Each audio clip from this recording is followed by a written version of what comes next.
Hello, everybody, and welcome to another episode of Into the Stands here on the WIUR YouTube channel. I'm Robbie Basil alongside my incredible team of Colin McGee and Chris Gambino. Gentlemen, we've had a wild ride so far with the MLB postseason. Too much to debate. We unfortunately missed last week, but there's so much to talk about. There's so many decent teams remaining. But Colin, I'm going to start with you. Has there been a surprising team so far in the playoffs for you? Has there been really a major surprise? What can we really say when you talk about the Texas Rangers and the Arizona Diamondbacks? I mean, these are two teams who, they had their struggles throughout the season. Look, I remember both Texas and Arizona. People were talking a lot about these two teams during the All-Star break. I mean, with Texas, we saw how many guys on that Rangers lineup made that All-Star team. And, for Arizona, there's a lot of talk about Corbin Carroll and the great work they were doing there. But listen, the Diamondbacks won 84 games. I believe the Rangers won, it was about around 90 games. Both of these teams, they had their low points near the end of the regular season. There weren't a lot of expectations. But, I'll start off with Arizona because that's probably the more surprising one, at least the way I see it. Arizona being able to win the wild card series and then sweep the Los Angeles Dodgers. That's about as impressive a performance as I can remember because, for so long, at least since I really fully started focusing on baseball, I don't remember the Diamondbacks ever being a relevant baseball team. Let's face it, especially when you're in that division there with the Dodgers, recently the Padres, even the San Francisco Giants. The Diamondbacks have always been the forgotten team in that division. And now seeing them essentially give their big brother in that division, the Dodgers, that beatdown. I saw a little bit of the game last night. I saw the 4 home runs in one inning. I saw Lance Lynn give up a home run that they ended up calling back, but it didn't matter because the very next pitch, they hit another home run. So you really can't say enough about Arizona. I am so impressed with them. I'm not sure how they're going to fare against either Atlanta or Philadelphia in the NLCS, but what a successful season. And going over to Texas, being able to do their job as well, they're able to take care of the Baltimore Orioles. And look, people will say that the Baltimore Orioles are not ready for the moment, that maybe, they're still a young group. They don't have the pitching, but you still can't discredit that. That was such an impressive performance for Texas too. Listen, both of these two teams, they were at least for the past recent years, have not had a lot of success. And now we're seeing them in the championship series. So I don't think you can really talk about surprising teams so far in this postseason without talking about the Texas Rangers and the Arizona Diamondbacks. Yeah. And, you want to talk about surprising teams. Who I was more surprised at than the Diamondbacks and the Rangers was the Los Angeles Dodgers. What the hell happened there? Seriously. We talk every year. It seems like it's inevitable, just like the Astros going to the ALCS. It's almost as inevitable. The Dodgers getting eliminated in the NLDS or NLCS. But usually every single year, right? You think of losing in the NLCS to the Braves, right? They had the World Series hangover from 2020. In 2019, losing in 5 games, the NLDS to the Nationals. That was a surprising team, but they lost to them in 5. They looked like the Dodgers in that series, right? They still looked like the better overall team, but they fell short in the end to a really scrappy Nationals team that went on to win the World Series. Last year, similar story to 2019, right? They ran into a really hot San Diego team who snuck away out of LA with that win, right? Remember that whole Goose situation with the Goose being on the field, whatever, and the Dodgers go back home with the win, where they then take 2 tough, tight games at home in front of a really loud, rowdy San Diego crowd, right? Kind of like how the Phillies, right, beat the Braves last year, right? You're going to run into that. But again, the Dodgers still looked like the powerhouse. They just fell short, right? They just got outclassed in a really loud stadium at San Diego. What's the excuse this year? They were absolutely completely outmatched, outclassed, just completely destroyed by the Arizona Diamondbacks, and maybe not score-wise, right? First game, yeah. But really, what happened? You can't blame the injuries, first of all, because I was thinking about this today, right? We could look back on this series in 10 years, and you look at who started these games. Clayton Kershaw, I don't need to talk about him, right? We all know Clayton Kershaw's been starting game ones for the Dodgers for his entire career, right? He's always going to start game one, and he pitched terribly. Bobby Miller's going to be in this rotation for years. So he had a really good regular season. So him starting these games, right? Starting game 2, that's a representative starting pitcher to put in a postseason game. And then Lance Lynn, your prize your trade deadline acquisition, he's got to be better than that. And he was better since he'd gotten there. I know he's given up the most home runs in baseball, but he's got to be doing better than that. Kershaw got 1 out. Walker Buehler. I'm sorry.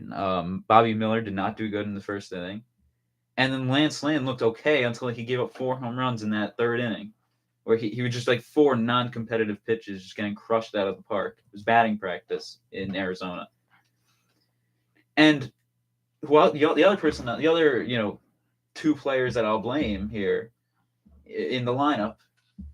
I'm not talking about the bottom of their lineup. I'm not talking about Miguel Rojas batting like 230 at shortstop this year. I'm not talking about James Outman, the young rookie. I'm not talking about these other complementary pieces they have in their lineup. Chris Taylor, Will Smith even in there, JD Martinez. But the 2 guys I blame in this lineup are the 2 guys you need to hit, Mookie Betts and Freddie Freeman. 1 for 12 combined in this series. They have to do better than that. And if you're a Dodgers fan, don't blame the schedule, right? Because that's another thing. And, that was really soft, right? And it's not just Dodger fans, Braves fans too. Look, okay, I get it, right? Dallas Braden was talking about it on Twitter too. It's a legitimate thing that these players are baseball players are creatures of habit. Having that much rest is not it's not ideal, but you don't just forget how to play baseball in 5 days, okay? And so you got to be better than that. They got to be better than that. The Diamondbacks they're hot. But if you're the Dodgers, look, and that's the other thing. You can't blame it on Dave Roberts. You can't blame it on what's his name? The general manager of Andrew Friedman. You can't blame it on the front office. These guys are going to be here next year, and they got to be better than this. So I'm not going to expect much changes, but they got to be better. Yeah, I like the idea of bringing up the Los Angeles Dodgers. I'm going to go with disappointment with my route as well. I'm going to go with the American League East as a whole. Because with how good some of these teams have played over the course of a season, you talk about Baltimore, top seed. They have been a little bit unproven. Their starting pitching did hurt them. That is 100% true. But I did not expect them to win 100 games to get outclassed off the field by Texas. You can argue that Texas has a much more talented roster. Marcus Semien, Corey Seager, Adolis Garcia. They have some very solid options. I'm probably missing half their lineup that's been effective all season. And they have a rotation where it's all right, but they are missing some pieces long term. Like imagine this real quick. What would this team be like if Jacob deGrom didn't get hurt every year and Jacob deGrom was healthy and played the full season?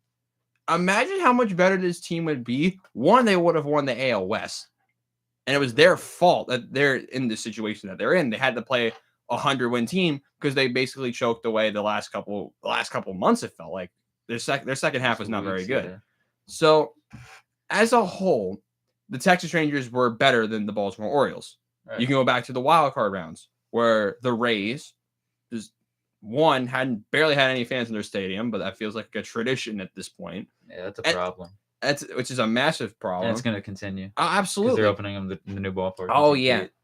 And then you have Toronto, who are the first team to lose a series, let alone a game in the playoffs, to the Minnesota Twins in I don't know how long at this point. Because remember, the Minnesota Twins. 20 years. It's a long time. Was it 20 years? I think around. Sorry. I think 2009 they took a game. Something like that. So you can make arguments for a lot of different points. From the Rays having all their injuries and starting pitching, which is a big concern. And that is 100% of a reason they may have lost. But not every piece should just fold away like go away like a folding chair and just not be effective at all. That you can't make that an excuse. So I'm interested to see how the Rays rebound. Toronto, I don't even know what to say about them. You go out and get outclassed by the winner of the AL Central? And you think you're a contender? Come on. Inexcusable from Toronto. You go out and get destroyed for multiple games by the Minnesota Twins. With the offense they have, the weapons of Vlad Guerrero, Bichette, you can name a ton of other pieces. But the one part, and I think you're going to want to touch on this. Let me get your whole thoughts on this one real quick. Your thoughts on Barrios getting pulled out of that weird move. It was a weird situation. I don't know. Do you have any thoughts on that, Chris? First of all, I don't think it's as embarrassing as you're saying to lose to the Twins because they have really good pitching, and I mean Better than I thought. Better than no, I thought. For sure. I don't know. You could think they didn't have good pitching. I mean, they had Sonny Gray, Pablo Lopez lined up for games 1 I and didn't 2. think their offense was like legitimate, and they yeah, also played that's in the Central, which was problem. terrible all And season. that's the problem. But I had them winning that series. But like again, I think Houston was easily gonna. I thought Minnesota got hot there, right? Riding high from the winning their first playoff series. And I checked myself earlier. It was almost 20 years. 2004, they took a game. That was the last time they won a playoff 19 game. years, right? as old as all of us in this room. Right. And against the Yankees actually. But no, when it comes to that, yeah, I thought the Twins were going to win that series against the Toronto Blue Jays, but that pulling Berrios, that was an odd move, and what that led to also is this discussion between amongst the fans is whether that was Ross Atkins' decision, the GM, or if that was actually John Schneider's decision. And it turns out, right, there's kind of been a back and forth. Ross Atkins basically admitted that was John Schneider's decision. Look, I'm gonna be honest. I wasn't presently watching that game. Right? I think we had class during that, but yeah, he was doing well, and I know you give a run, but right, he's the guy you paid a lot of money to, and right, so what if he ran into a couple jams and maybe had a high pitch count? Right, he's still Jose Berrios was he had like 7 strikeouts at that point. That is an odd move. That was a really odd move to take him out in the 3rd inning. I really don't know what you were doing there. I'm not gonna say I saw somebody try to compare it to Blake Snell's getting pulled out of the World Series. It's really that is not as much of a hot take as you think. I know, because like again, you're on the brink of elimination. That he was riding high. You pay him all this money and you take him out to bring in. You say Kikuchi. He was like he's all right. He's a good pitcher. He was terrible in September though. Right. That's what made it more confusing. It's so. I don't know. And the Twins, I feel like they have more righties anyway. But I guess matchups, I don't know. It was a weird move, but I thought the Twins are going to win that anyway, to be honest. Colin, you got any thoughts on this? I mean, listen, the whole AL East, as you were saying, obviously very underwhelming. This is, as many people thought, at least going into the year, maybe the best division in baseball, and all teams combined with 0 wins in the playoffs. So, I mean, listen, like I said, for Baltimore, at least, I feel like Baltimore, they're still young. Maybe we can see them bounce back better next year. But for teams like the Rays and Toronto, you really have to, I think, really ask questions here. Because listen, the Rays went one of that World Series run in 2020. Obviously, they got a lot of arms getting hurt, but Shane McClanahan's going to miss all next year. For Toronto, it seems like we're waiting for this team to reach that next level. They really haven't done it. We've talked at length about the New York Yankees and the Red Sox, so to see where they go from here. But really, that whole division in general, I think that Baltimore should be the team that comes out of this. Maybe they can build a foundation for the future. I think that Baltimore will be a force to be reckoned with in the playoffs for years to come. But yeah, we have to wait and see how everything else plays out. I'm really interested to see what the future direction is for Tampa Bay and Toronto. I like that point. By the way, for those who don't know, those 3 teams out of the AL East won as many playoff games as the New York Yankees, which is hilarious for how much better those teams are currently than the New York Yankees. But enough about those teams. Some of those teams.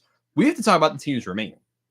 What do you guys? So you have the teams that are left. I believe it's Philadelphia, Atlanta, the Diamondbacks. You have Houston, Texas. Is that right? Yeah. What do you expect? Who do you think comes out of the NLD? First of all, the series that finishes out of the NLDS with the Phillies and Braves. And then what do you expect in the championship series is to see who plays in the World Series. What do you guys expect? It's tough. Look, it's very tough. First of all, I think the Phillies are going to win this series. I think they're going to win it tonight. They don't lose in Philly. That was year. We'd seen that before. We saw it with the Nationals. We saw it with the Braves. We've seen teams, sneaky teams, go all the way to the World Series. We're seeing it right now. Well, we're seeing right, but seeing it for the 2nd year in a row, we know this team is legit. We know this team is built for October. They're built to win at home. They're not deep. They will right. That is the point people will continue to bring up. They are not a deep roster, but they have enough pieces that are good enough in October and can take those games at home. Tonight, Ranger Suarez is going to pitch. Not the best pitcher in baseball, but he's a consistent arm, a good lefty pitcher. Yeah, I wouldn't expect him to go very deep in the game. You know what? I think the Phillies are going to win like 7-0 today. That's probably. And you know what? Again, I'm not a Phillies fan. Not a Phillies fan. So I have no reason to. In fact, I think Spencer Strider's pitching today. But Atlanta, right? They got a big statement to make. They got a big statement to make tonight because you know what? They cannot be right. They do not want to be. They do not want to wash this season away with just getting eliminated by the Phillies again. That would be. I think that would be borderline more embarrassing than what the Dodgers went through. I mean, you know, again, I don't see how that's a hot take. You look at the roster, you look at how much every single day you go on Instagram and you find some type of highlight from the Braves. Someone was hitting a home run, someone was breaking some type of record, strikeout records, home runs, stolen bases records. To go through this entire magical season, running through everybody. They play that game against the Cubs where they have like that whole it's extra innings and Ronald Acuna Jr. becomes the first 40-70 player in history and they have a whole ceremony for him right there, having this whole thing right. Arcia goes into the right saying what he did after that win the other day, right? Which you know you can have your debate on if that should have come out or not, but you know that's you know agreed. You know everyone feels differently about that, I'm sure, but really riding high this whole season. Just to lose to the same division rival that they got eliminated by last year, a team that really I think finished like 10 games lower than them. That would be really embarrassing, and they can't let that happen. But I think it will happen. I think it's going to be Phillies Diamondbacks. I think the Phillies are going to win that series. I think they're going to win it in 6 games. For the American League, I'm going to say that the Texas Rangers would beat the Houston Astros. I'm going to say they do it in 7 games. I think it's going to go to 7. That. I think it's going to go to 7. Listen, and I'll really quickly just want to point out, look, I get Houston's inevitable, but this Texas Rangers team, don't sleep on them. They are built for October. They are really they're not going to sit here and right, the Orioles are a young team, right? They didn't have enough pitching, right? Dean Kramer and Grayson Rodriguez are good young pitchers, but you might need better veterans in those spots pitching where they did. They slugged their way to 100 wins. It's pretty simple. I mean, it's you know, they slugged their way to 300 wins. They had good enough pitching, but it wasn't good enough to beat a Texas Rangers team that got hot at the right time. This Rangers team is full of veterans who have been there before. Nate Eovaldi is a winner. That guy is a winner. We all remember what he did with Boston in 2018. This guy is a real champion. Jordan Montgomery has been with the Yankees for a while. He knows what big games are like. Max Scherzer coming back. Honestly, I don't know why I feel this way, but I feel like Max Scherzer coming back, it doesn't even faze me at all. I'm not even. I almost view it like I get you might want to pitch a game because it's going to be a best of 7 now, but they've been fine with this Heaney Montgomery Eovaldi mix. It's weird, right? It's really weird, right? But and Scherzer hasn't pitched well in big games recently. Like I almost feel him as the lower of the 3 of the 4. But Seager being in big games with the Dodgers, Semien being in big games with the A's in the past, Garcia, right? Mitch Garcia, Garver, right? These guys have all seen big games before. Nathaniel Lowe now is getting a lot of experience. Have a couple of young guys thrown in there. Bruce Bochy, if he wins this World Series, I'm gonna say he might. I don't know without any other names. I'm probably probably awful take, but I think he's a top 3 manager of all time. Ooh.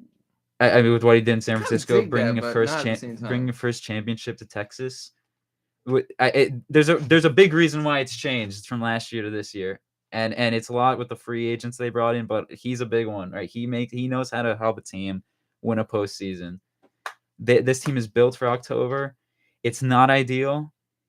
I'm not trying to discredit Houston here, but I just feel like we have to see a new team go to the World Series eventually out of the American League. I think it's going to be Texas. I think they're built for that. So I'll give my predictions too because we weren't able to do this last week. At least as of right now, I'm looking pretty similar to Chris. I think that the Phillies also do take care of business tonight because just going based off that atmosphere. So far in the NLDS series, I mean, Philadelphia is basically outclassed them in every single sense of the word outside of Philadelphia blowing that leading game too. But they've just been the better team. I mean, you really can't say much about it, and it's crazy to think about because if anything, this roster, I say, is pretty comparable to the 2021 World Series team. And you have Ronald Acuna Jr. as well, who I think, is one of the best young players in baseball. We saw the incredible season he's had, and to still have his result, it's my. And yeah, I think in that Philadelphia, Arizona, NLCS, I think that Philadelphia gets it done because, I think that Arizona, especially going into that Philadelphia environment, Philadelphia has been there. We know that this team, like Chris said, is built for October. I think Philadelphia goes back-to-back to the World Series. And in that Texas Astros series, I'm also going to go with Texas. Listen, I could easily see the Astros going there. I just, as a Yankee fan, I don't really want to see it. I'm hoping that does not happen. I'm sick of watching the Houston Astros go to the World Series. But, I mean, really, like, looking at that starting rotation, I mean, Andrew Heaney, I mean, we talked about this guy for a very long time in 2021 with the Yankees. He was awful. We saw him in the Field of Dreams get rockets on all these different times about like a 10 ERA. For him to do what he's doing in October is crazy. And Jordan Montgomery, too, that's another Yankee cast off. A guy who I think was always a solid pitcher, but the Yankees, got rid of him. Now he's being able to come up here in October. Also, Nathan Eovaldi, like you were saying. Also a former Yankee, too. Also a former Yankee, but, a guy who is a proven postseason winner. But I think the biggest part is, you're talking about that Texas Rangers lineup. I think they can go toe-to-toe with the Houston Astros. I think that lineup is very comparable, at least in terms of being able to hit the baseball. And it really comes down to the pitching. But I think that Houston might have the edge there in terms of the pitching. But just a part of me, I just don't want to see Houston in there. And I think that the Texas Rangers get into that World Series. So if you want to ask me here, the Texas Rangers and the Philadelphia Phillies in this hypothetical World Series, I have to take the Philadelphia Phillies.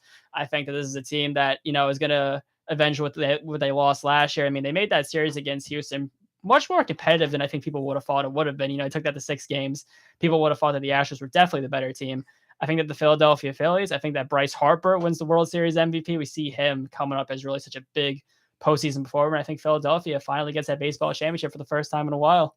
I like that take. I like that a lot. So for the current NLDS series, I want to pick the Braves because I picked them in my own prediction on my own podcast. Unfortunately, I don't have the audacity to do that. I'm going with Philadelphia. It's a momentum thing right now. I think for Philadelphia, just how much the Phillies I think are fueled by what Orlando Arcia said. Yeah, you saw it with Bryce Harper from yesterday. Yeah, it was when he hit that absolute bomb. I think he said something to Arcia. He looked at him. He looked at Arcia. Yeah, there you go. I mean, listen, do I think the Phillies get it done tonight? No. I think it's going to be a Game 5 win. In Atlanta. In Atlanta. Listen, it's tough to play in Atlanta. Yes. I have been to a game in Atlanta. It's not impossible. And with this, I mean, it's tough, yes, but I don't know. It just doesn't feel like the Phillies are going to get it done tonight for me. I think if you go back to Atlanta, it's very possible. I don't know. But I do have to give a quick shout to a former New York Met, Zach Wheeler. Oh, yeah. He looks insane. I mean, it makes me sad every time that I see a former Met go on the mound and go like it's playing the playoffs, and they're always so good. You go from, just to name a couple who have been good in the playoffs that were not on the Mets anymore. You talk about Zach Wheeler, Daniel Murphy from when he was on the Nationals. He torched the Mets and played solid in the playoffs. There's a bunch of other names I can go. Travis d'Arnaud from a couple of years ago. That one's a frustrating one because we traded him that season. Then he emerged. But let's talk about we'll start with the NLCS. So Philadelphia and the Diamondbacks. Listen, I love the Diamondbacks. They are young. They can emerge. They're not ready yet. The Philadelphia Phillies, you guys have said it very well. They have been here before. I think the Phillies get it done in 5. Listen, the Diamondbacks offense are somewhat clicking. Dodgers self-imploded. But I think since Philadelphia has been here before, you have guys like Nola and Wheeler who I think will shut down the Diamondbacks not very easily, but somewhat easily. It just doesn't feel like it's the Diamondbacks' time. I feel like it's very possible that the Diamondbacks win it though. But I think the Diamondbacks have to take it all the way to 7 for them to have really any chance. So my NL pennant winner is not who I predicted on my own podcast. It is the Phillies. So at least I got the division right. But in the American League, listen, I like the Rangers. Their offense is really good. Their bullpen really concerns me. Even though it's looked good, it's concerning me a lot more now. And I talked about that the last time we were here. I talked about their bullpen probably imploding. Yeah. I think this is the series where Houston's starting pitching makes a statement. Their young guys make a statement. Astros in 6. And listen, I love their starting pitching more than a lot of other people do. I hate the narrative of Houston going to the World Series. I agree with you on that. I mean, Texas without DeGrom will not make the World Series. I think they are a true start because Scherzer is not winning you a game in that series. Scherzer will get eaten alive. Andrew Heaney, I think, will get eaten alive. The other two, I think, are going to be fine. I just don't think they've spent money, and they've spent it somewhat right. Their pitching depth is going to hurt them, kind of like how the Orioles did it. It's the script's going to flip. So I do have the Houston Astros going to the World Series. I have them winning in 6 games in the ALCS, and then I have the Phillies winning in 7 games. Listen, it's a narrative. I mean, it's inevitable. The NL East is going to win the World Series. I said it on my podcast. I said in the beginning of the year I was high on the Braves, but listen, it just feels like the National League East is going to win the World Series. Whoever wins that NLDS series is winning it all. I really think that. Hey, can I just do really quick? Yeah. No. I think your picks are definitely voice of reason. I don't know why. I also didn't say my World Series pick. I just want to first of all just say one thing. I want to give credit to the Diamondbacks. They're a hot team. It's just that the Phillies are built for October, as you said, and they're finally running into like just that team. Their starting pitching though is not bad. Their starting pitching. No, it's not. It's not ideal, but it's it's going to be what I will say. I think the playoffs start on Sunday. Yes, because that's another thing with these playoff series. They have not been close. If Philly wins tonight, I mean, we're talking about two series where the losing team won a game, right? Every other series was a sweep in this playoff, including 200-win teams getting swept out, right? I think Houston Houston is clearly the favorite in that Rangers series. I think Philly's clearly the favorite, but I want to give credit to the Diamondbacks. In the World Series, I said Phillies Rangers. I think the Texas Rangers are going to win the World Series. I love that. Again, it's not ideal. Do it again with lead a team to the playoffs, to the World Series championship. I think these guys, right? They've been here. They're not rookies. Or there are a couple in there, but they're not all rookies. This is a good team. It's going to be very tough. It's going to be very tough, but I think they are young that surprising team that's finally going to get it done. But unlike some of these other surprising teams that we've seen in the past, like the 2021 Atlanta Braves, that's what this Texas Rangers team gives me vibes of, because it's a bunch of veterans who have been there in the past doing it again. I think the Rangers are going to take the Astros to 7. And you're gonna see maybe Nate Eovaldi throw 7 shutout innings in Game 7. Ooh, I kind of like that. Just because he's a big game pitcher. He is. I don't know. I like that. I know I'm gonna be very wrong though. I like that though. I like that. I want to see this happen. I like that. So we're gonna head from the diamond to the gridiron next for probably the remainder of this show. These two have had a lot of thoughts on the New York Giants. So what we're going to do for the next couple of minutes, each of you are going to get a couple of minutes to give out your full thoughts on the last 2 weeks. It's a lot because you had the loss to the Dolphins, you had the loss. There's a lot to talk about, I think, with the Giants. So Colin, I'll start with you. I mean, last couple of weeks, I just think this season so far in general has been very frustrating for the Giants. What are your thoughts on this whole Giants situation as a whole? So it's only right to start off with the Seattle game. Listen, me and the man to my right, Chris, both went to that game at MetLife Stadium for Monday Night Football. And listen, I didn't think we were going to win that football game. You know, Seahawks obviously were a team that made the playoffs before. This Giants team has looked very bad. But that was the game where I realized that the New York Giants are one of the worst teams in the NFL. Listen, 24-3. This is a game where the defense, and listen, there's going to be a lot of talk about who to blame here. I don't think the New York Giants defense is the reason why they're a 1-4 football team. I think Wink Martindale's done an all right job. Listen, it's hard to compete when your offense is abysmal. Daniel Jones himself handed the Seahawks 14 points in that game. We were watching how you remember that pick six of Devin Witherspoon he took to the house. There's also that fumble which led to the Seahawks scoring a touchdown early in the first quarter. This New York Giants offense is legitimately one of the worst that I've ever seen. And it's baffling. I can't really wrap my head around it. I mean, I know the offensive line, the problems there. You're without Andrew Thomas, and I understand that. I know Andrew Thomas is by far the best offensive lineman that the Giants have really had in the goes to show you, I mean, how abysmal our offensive line talent has been. But the fact of the matter is this, at least with this offensive line, you cannot compete. It's become so clear to me now. I mean, I get the reason why you pay Daniel Jones $40 million a year, why you franchise tag Saquon Barkley. But there's been too much evidence to prove to the fact that Daniel Jones cannot play at a high level without Saquon Barkley. The numbers are there to prove it. Listen, without a safety valve, without any sort of running game, and I know a lot of quarterbacks struggle with that. Trust me, I get it. But the Giants can't get it done. Look, Then again, that game against Miami. Once again, not a game we were supposed to win. But here's where it really comes back to bite you with this offense. That defense got you 3 turnovers in that Dolphins offense. And this is a team, obviously scored 70 points before. They've been they're calling it the greatest show on turf. This is one of the best, at least in terms of yardage, offenses we've seen in the NFL in a while. And you forced Tua to get 2 turnovers. One of them was a pick six, which actually was the first touchdown the Giants have scored in the first half all season. And it was not by the Giants offense. It was by the Giants defense. Jason Pinnock, 102 yards back to the house. But still, without that defensive touchdown, the Giants only kicked field goals. They scored 15 points and lost the game. How often does a team win that turnover battle 3-0 and still lose by 15 points? I mean, it's baffling. Like, you can't talk enough about it. I know I said the word baffling a lot already, but this is a team that went to the divisional round last year. This is a team that went on the road to win a playoff game in which they scored 31 points against the Minnesota Vikings. And listen, I know that Minnesota Vikings defense is not the best. A lot of people were calling for the defensive coordinator to get fired, and he did. But this is unacceptable. This is unacceptable. There's no other way to put it. And I've seen so much bad Giants football. I want to go back here just for reference. So in the past 10 years, the Giants started off the 2013 season 0-6. They finished 7-9. After that, 2014, 6-10. 2015, 6-10. 2016 was one fluke year. We made the playoffs 11-5, but immediately following a playoff season, we went 3-13.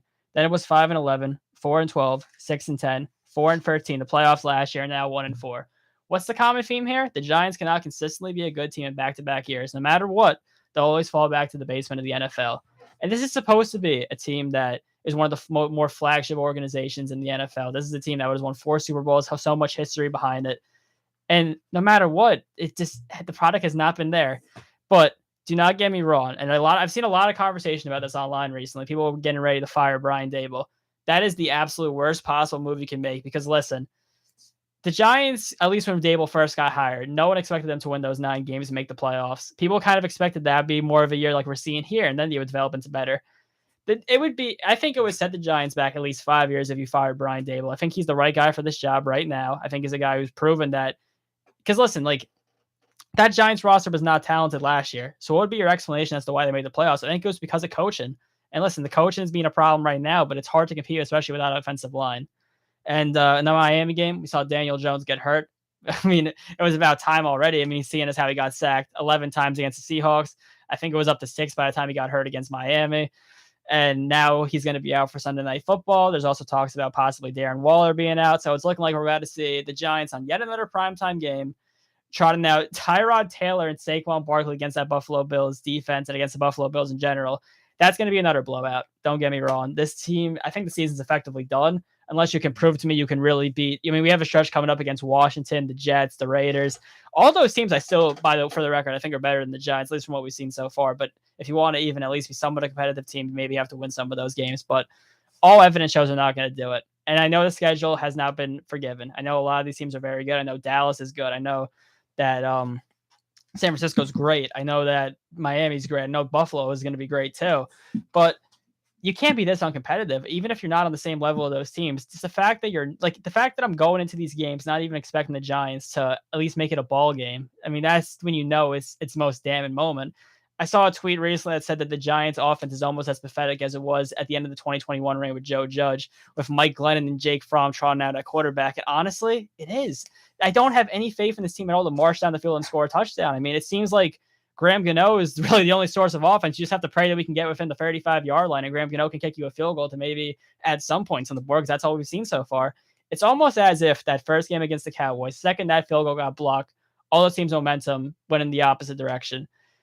I'm not sure what the solution is. I saw we brought in Justin Pugh, who's a former first-round pick for us. Maybe he can solidify that guard position if he eventually does get to join the squad. I saw we were working out Lyle Collins, but he's also being worked out with the Jets. But if you're Lyle Collins, why would you want to go to the Giants over the Jets right now? Listen, the Jets if they do offer more money, but I'd rather play for the Jets right now than play for the Giants. And that's saying a lot, because we were just talking a couple weeks ago about how the Jets season could be lost if the quarterback play doesn't get better. But they wouldn't. They want to beat the Broncos. They were competitive against the Chiefs. Much better position right now than the Giants. Do not get me wrong. Did not expect that.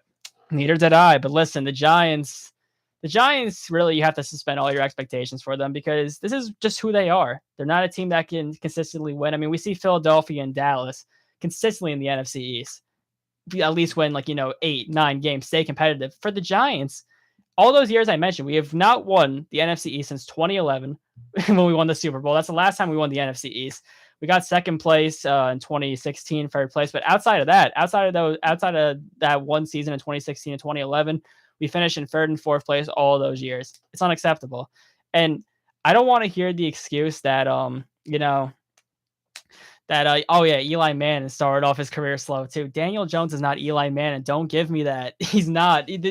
Daniel Jones and Eli Manning should not be even talked about in the same sentence. I know. Listen, because even when you had those horrible O-lines, guess what? During all those Eli Manning years, the Giants still scored points, and it's so infuriating for all these regimes, for Jerry Reese, for Dave Gettleman, for Joe Shane. How can you not get an offensive line? At least sometimes you have to get it right. The Giants have drafted the most offensive line players in the past 4 years than any other team in the NFL, and they still not with your coaching to where you cannot at least build a line that is competitive. I mean, basically the offensive line problems is the reason as to why the last couple of prime years of Eli Manning were wasted. I mean, we saw in 2013, 14, 15, still good Eli Manning because the offensive line was awful, and that was the best quarterback they ever had. And Daniel Jones, he's had his moments. But like I said, he's not that guy, at least from what I've seen so far. He went on the road to win a playoff game. I think that being surrounded by a good line, good weapons, I think that Daniel Jones could lead you to wins. But as we're seeing right now, if everything's falling apart around you, it's not going to happen. I just saw Chris on his phone pull up Evan Neal.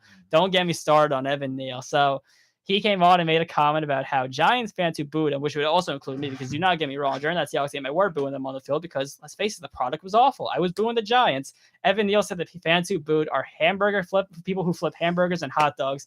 How insulting is that to a fans who have, for me, I've watched this team for the past 12 years of my life. I've devoted so much time watching this team and so passionate about them. I've cared about this team much more longer than Evan Neal has. And listen, Evan Neal has not done anything to really contribute to this team. He was a first round pick. I was happy when we drafted him because, like so many other guys who the Giants draft for the O-line position, I thought he had potential. This is a guy who, at least in that draft, was projected near the top, possibly being around the top 5 range. And we got him at 7 along with Kayvon Thibodeau. I thought that was a great draft. But as we're seeing, he just seems another victim to the Giants' long list of offensive line busts.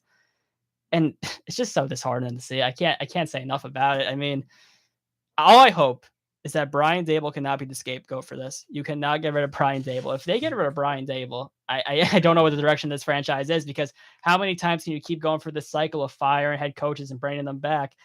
And let me say, this is so much more different than that year I said before with 2016, where we went 11-5 and made the wild card, lost to the Packers. Following year, you go 3-13, because that team was a lot of veterans. You signed Janoris Jenkins, Olivier Vernon. This team was a team that was really built kind of from the ground up. A lot of the players who contributed last year, guys like Isaiah Hodgins, even the Fabian Moreaus of the roster, those were guys who the Giants brought in to kind of fit more of that culture. Weren't a lot of big name guys. But yet, even with that same mentality in there, the team is failing. I mean, it was understandable seeing why that 2016 team would fail, because, a lot of these veterans are getting older. Maybe that was just one year where these guys were in their prime. This is supposed to be a foundation, we said last year, that's supposed to get better. I mean, on paper, you see that you bring back almost the entire team and you even get a star tight end in Darren Waller. You think this team would at least stay competitive. You wouldn't think you'd be 1-4 going on staring 1-5 right in the face. But yeah, this is going to be another bad season. And listen, I've seen a lot of bad seasons, so I'm used to it. I'm prepared for it, but it's just so sad to see that 1 year that had so much promise is really just going to look like another blip on the lawn radar of Giants failure. Yeah, it's really a shame that we didn't have a show last week, because I think maybe the emotion would have been a lot more raw. Because the Monday night game, look, that was my first ever football game. I'm very sorry I took you to that game. No, I've been wanting to go to a football game for a while, but didn't get to see a Giant touchdown. That was disappointing. They came close a couple times, but then there's the pick six. That's another thing too. Giants so far this season averaging 1.5 points at MetLife Stadium. How are you averaging 1.5 points on your own home field? I don't even know what the Jets one is. It's bad though. It's not 1.5 points. I think it's who we played at home. The Chiefs.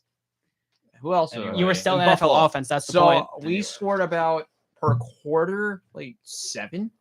That's not great. That's not bad. It's actually way better than I thought it was. Yeah, one was it 1.5. Yeah, it's not very good. I'll talk about my Giants comments a bit, Chris. Floor is yours. I'll be fairly short and sweet, because I think Colin talked about most of it. Yeah, no, it was very frustrating. I mean, especially with how many Seahawks fans were there and how loud they were.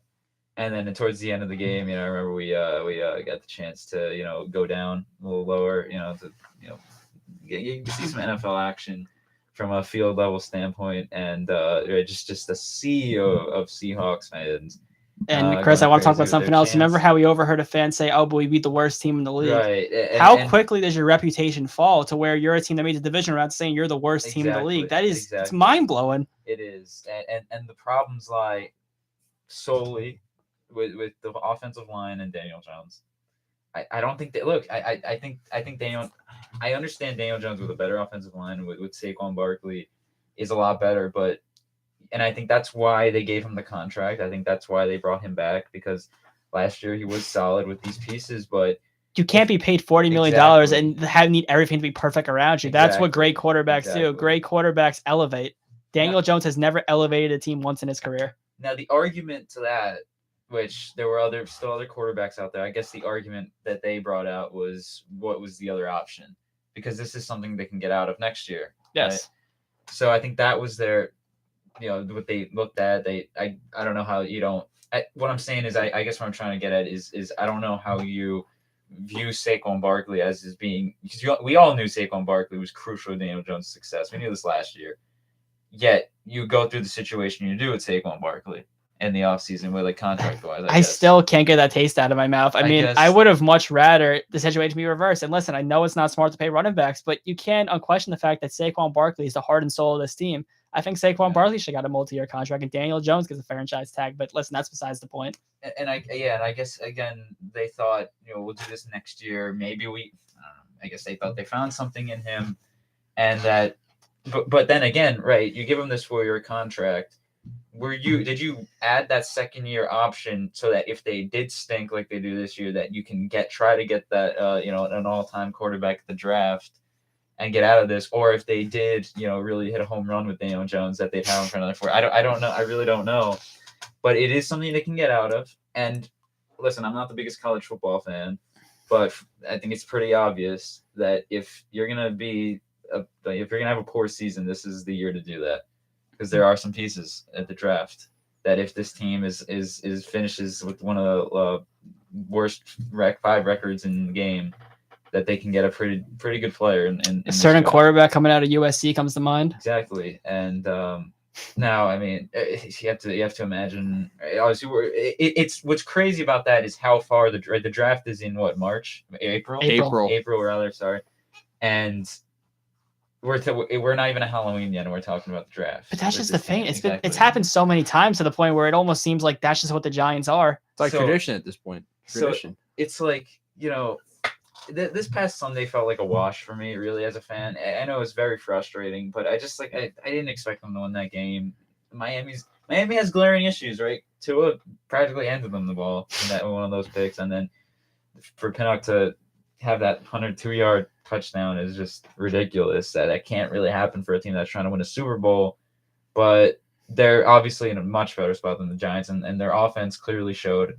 And the Giants were able to put up 14 points? 15 against the team that had glaring issues on defense, and only put up 15. Actually, it was 16. I'm sorry. All right, yeah. So, look, I mean, this past Sunday felt like a wash. The season ended, I think, after the Seattle game. Now we got to try to look forward to the draft. I mean, it's crazy. I really don't. I mean, I'm gonna obviously watch on Sunday Night Football, or what else are you gonna watch?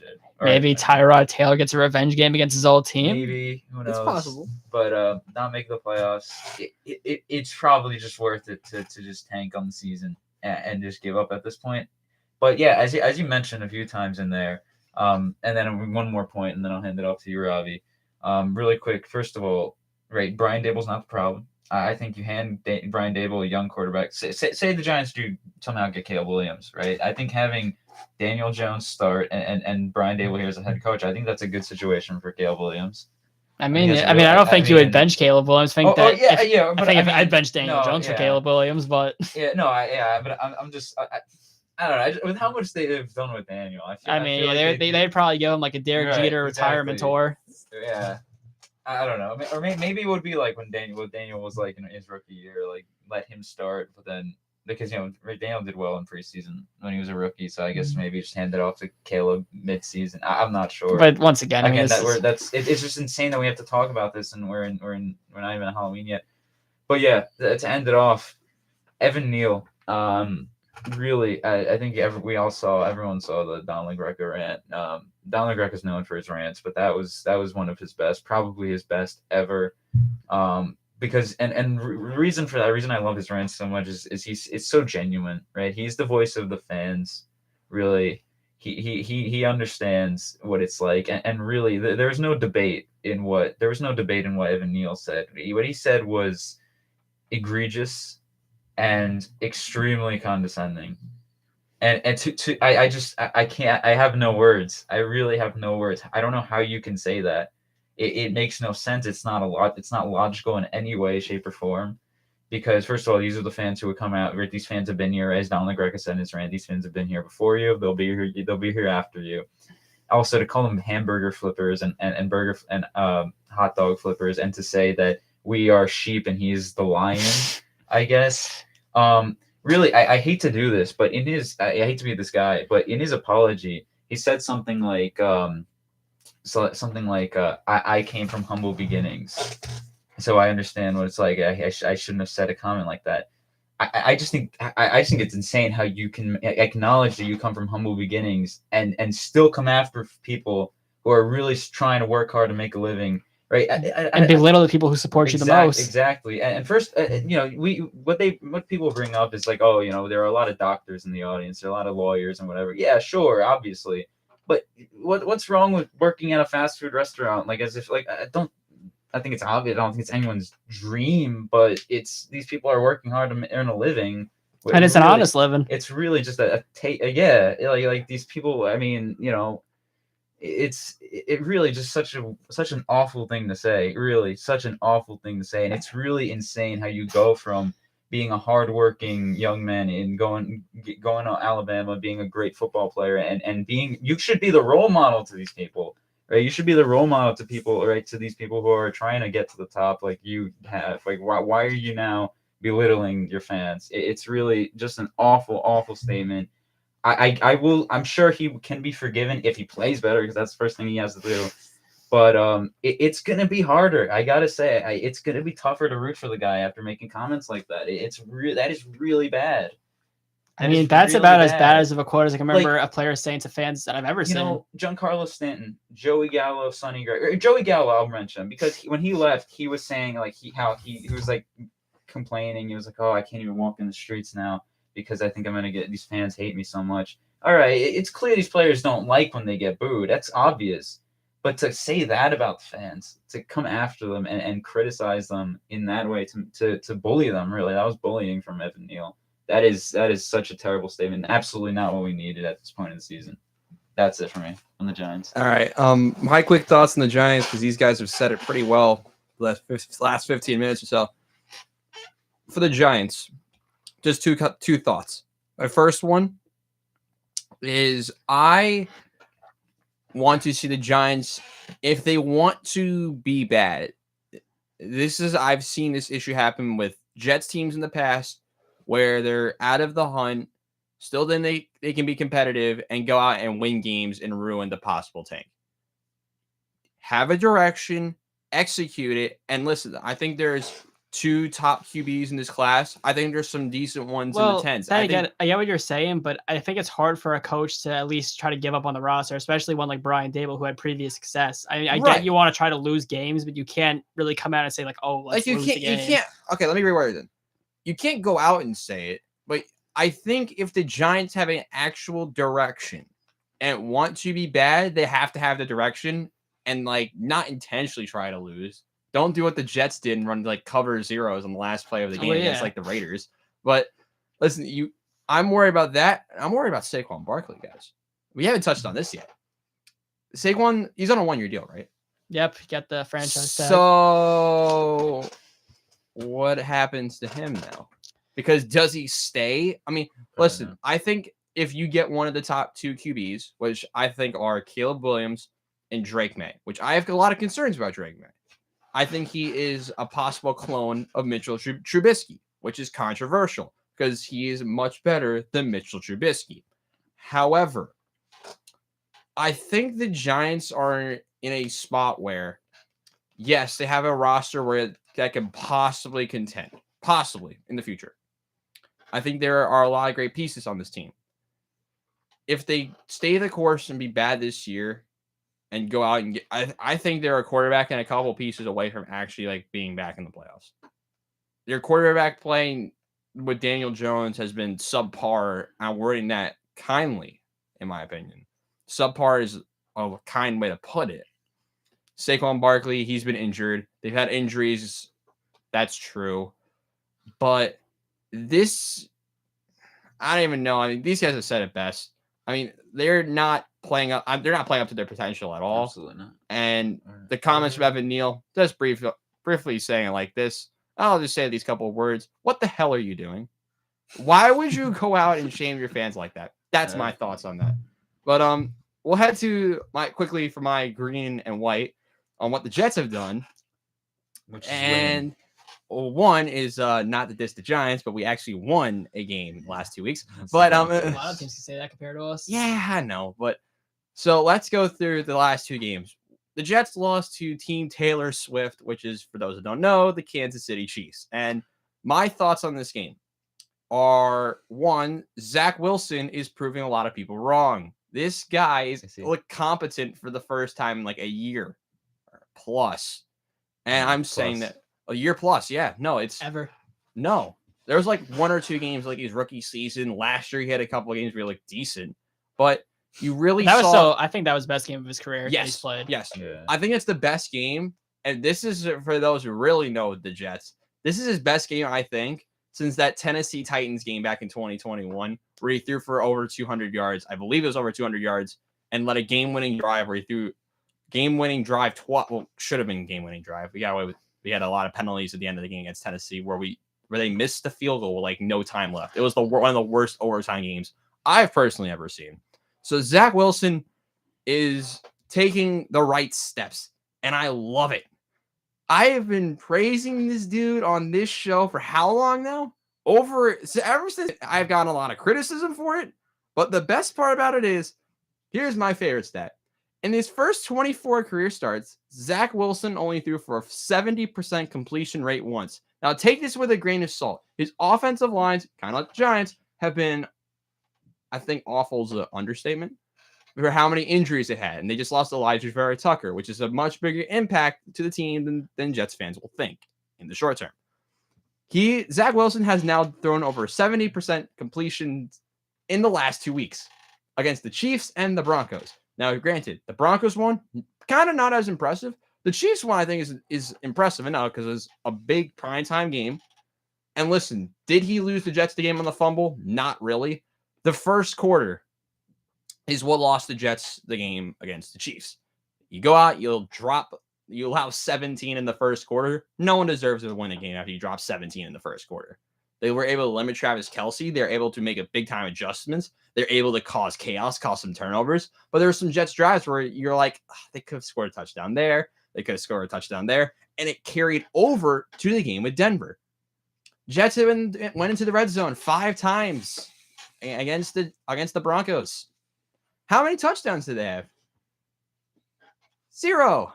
Yeah, it's that impressive. The Jets' red zone efficiency is terrible. And it is very concerning. However, Greg Zuerlein actually looks like his 2016 form when he was with the Rams, and he looks like a very solid kicker. He's kind of like Graham Gano in this situation. But Breece Hall is back. He's insane. I love it. He rushed for over 160 yards, I believe is what the stat was. That's his most yards in the game since, I would say, Green Bay from last year. But listen, he ran off a long touchdown. It's kind of like flipping the script from last year when he ran a long touchdown game against the Broncos last season. Unfortunately, the script writers went with the same narrative as the aforementioned Elijah Vera Tucker is